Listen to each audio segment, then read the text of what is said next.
Y'all look at here. Y'all see what this is, don't you? That's in the same vise I tied them thin wire hooks in. That's a peak. Yeah, a peak don't pay me. That peak, I paid hard cash for this peak vise right here. Ain't nobody give me nothing. A peak don't give me nothing either, but a good vise is a good vise. Now, I am a machinist by trade, and I can tell you a good vise is a good vise. You pay for a good, and I paid for it, and you'll pay for it, but it's well worth it. Look what I got in here. That's a buzz bait, baby. That bass, we ain't all about to bring a chicken pen over here. We like to cut them bass up too now. Now that's spun deer hair on there.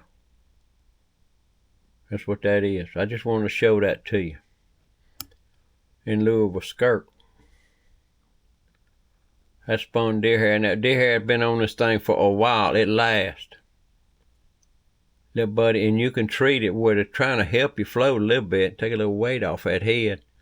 And buzz like a peckerwood, baby. It makes some current. It's beautiful bait. Look at it.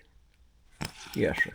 Man, I could trim it, but I ain't. I don't need to trim. Damn bass don't want you to trim it. They don't care. They gonna hit it or they ain't. And they hit it. But just a little something for y'all. And, you know, this peaks everything they say it is and then some. Bulletproof vise. Great vise. Thank y'all for watching. Pluck, pluck, pluck, pluck, pluck, pluck, pluck, pluck, pluck. From the bench, in the shop, in the woods, Otaka.